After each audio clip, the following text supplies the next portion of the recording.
निश्चितच विरोधक या विषयावर आता आक्रमक असतील, कारण सूत्रांकडून अशी माहिती मिळते की विधान परिषदेमध्ये सुद्धा काही आमदारांचं निलंबन होणार आहे। कारण त्या दिवशी विधान परिषदेमध्ये राज्यमंत्री दीपक केसरकर अर्थसंकल्प सादर करताना विरोधी पक्षाच्या आमदारांनी विधान परिषदेमध्ये सुद्धा गोंधळ घातला होता। त्यामुळे विधान परिषदेचं कामकाज आता सुरू झाल्यानंतर कदाचित तिथेही निलंबन होईल आणि प्रामुख्याने आता विरोधक या मुद्द्यावरती जरी विधानसभेमध्ये त्यांना बोलण्याची संधी मिळणार नाही, कारण हे जवळजवळ 19 आमदार विधानसभेचे निलंबित झाले आहेत, ते बाहेर या प्रकरणी सरकारविरोधात आवाज उठवण्याचा प्रयत्न करतील। काँग्रेस आणि राष्ट्रवादी काँग्रेसने या सगळ्या विषयावरती पुढची रणनीती आखण्यासाठी थोड्याच वेळात बैठक बोलवली आहे। त्या बैठकीत विरोधी पक्षांची पुढची भूमिका स्पष्ट होणार आहे। परंतु निश्चितच विरोधी पक्षांची मागणी असणार आहे की निलंबनाचा कालावधी मोठा आहे, कारण सलग 3 अधिवेशनात या आमदारांना उपस्थित राहता येणार नाहीये।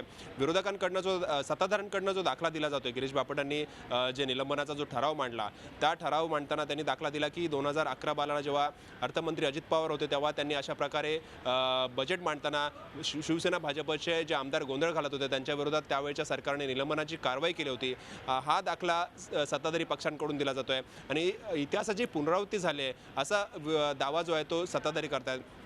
परंतु इतिहासाची पुनरावृत्ती झाली असली तरी त्यावेळेला विरोधी पक्षांच्या सदस्यांचा निलंबन आहे ते एका आठवड्यासाठी करण्यात आला होता आणि यावेळेचं जे निलंबन आहे ते थेट 3 अधिवेशनांसाठी आहे। डिसेंबर शेवट 31 डिसेंबरपर्यंत आहे। त्यामुळे निश्चितच विरोधक या प्रकरणी आवाज उठवतील आणि हा निलंबनाचा कालावधी किमान कमी करावा अशी मागणी कदाचित विरोधकांकडून केली जाईल। दुसरा राहिला कर्जमाफीचा मुद्दा, ज्या मुद्द्यावरती विरोधकांनी विधानसभेमध्ये गोंधळ घातला होता, तो मुद्दा आता अधिक आक्रमकपणे जे सदस्य विधानसभेचे राहिलेले आहेत ते या ठिकाणी मांडताना आपल्याला पाहायला मिळतील। परंतु निश्चितच आता हे पूर्ण अधिवेशन गोंधळात असणार आहे, कारण 19 आमदारांचं निलंबन हे विरोधी पक्षाला जिव्हारी लागणारी गोष्ट आहे आणि विरोधी पक्षांनी ज्याप्रमाणे आरोप केला आहे की घटनेची पायमल्ली सरकारने केलेली आहे, सरकार अडचणीत येणार होतं आणि त्यामुळे सरकारने निलंबनाचा हा आधार घेतलेला आणि विरोधी पक्षाच्या सदस्यांवर निलंबनाची कारवाई केलेली आहे।